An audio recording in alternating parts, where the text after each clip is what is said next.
Hi guys! Ngayon papakita ko sa inyo kung paano mag-edit ng video gamit ang KineMaster. Sa video na ito, nakikita nyo na kukuha tayo ng clip sa color balls numbers. Yan, nakita nyo na pinutol ko yung clip. Kukuha lang tayo ng clip kung saan ang timing siya nito.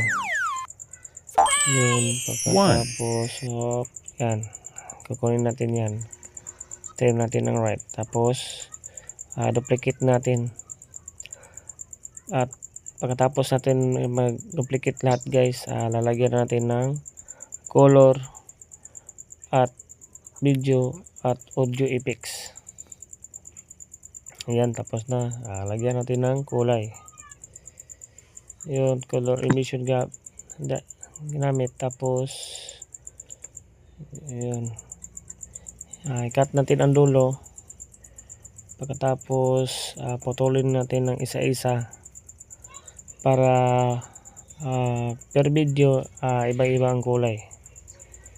Yun, nakita niyo man paano mag-trim. Pagkatapos ng pag-trim guys,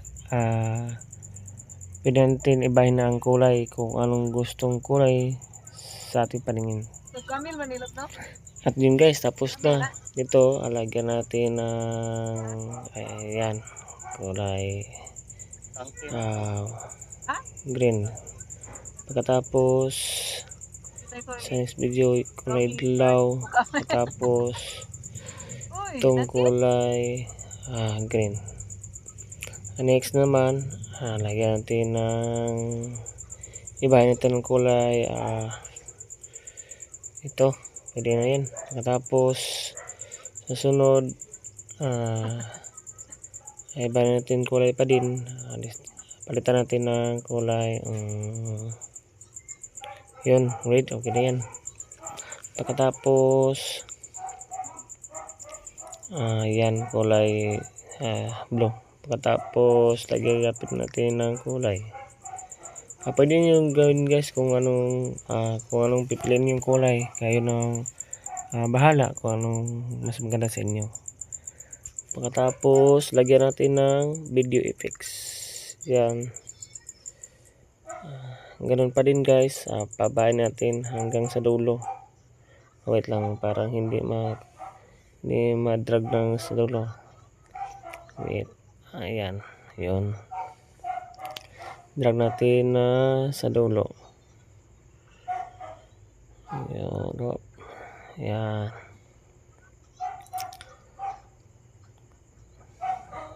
Yan. Tapos guys, sa bababa yata. Tapos yun. Tapos guys, ganun pa din, split natin ng isa-isa.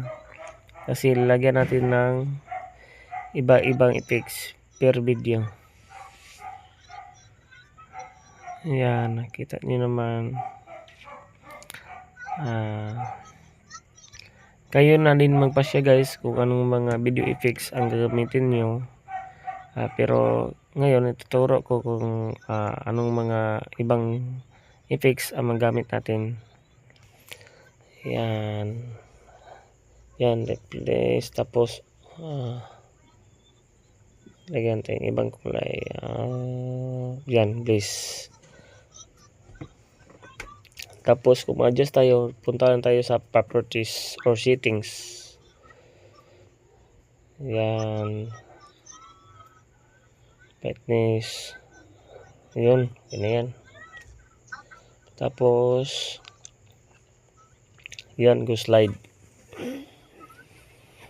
Tapos sa next video lagyan natin na yung effects yan, quick silver. Pagkatapos next naman ay mirror, itong mirror up and down. Yan. Tapos next, overslap. I don't have pinch para mas malaki tignan yung number 1. Pagkatapos spectrum, split spectrum. Tapos lagyan natin ng line shape. At sa huli, lagyan natin ng wave warp 2.0. Yun. Tapos na lagyan natin. Lagyan natin ng palitan natin ng voice changer. Yun. Ito black hole. Tapos next alien. Tapos naman itong megaphone. Next video, lagyan natin ng ito radio. Yung ganito. Pwede kayo guys kung anong mga voice effects ay inyong gagamitin para sa inyong editing. At next naman itong puppy. At second to the last natin evil. Pagkatapos last video ay monster. Yun, tapos na. Tapos try natin i-play kung anong resulta natin ginawa na edit. Ayan, nakikita niyo naman yung pagkaiba ng kulay, audio at video per video natin ginamit. Pagkatapos yun, ang ganda ang resulta natin ginawa. Kung mag-play ng video guys, kung nahirapan kayo sa mga paano maglagay ng mga video, audio at video text, pwede nyo ito sundin itong video na aking ginawa. At sana guys, pwede nyo ito gawin sa inyong pag-aral or sa inyong content na inyong ginawa. Ayun guys, malinaw natin ginawa.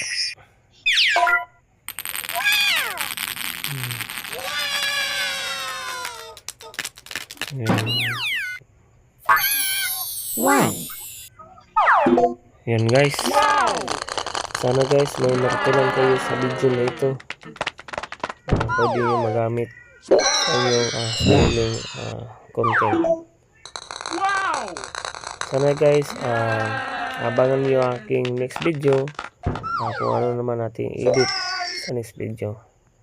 Pagkatapos guys, ayun, save na natin at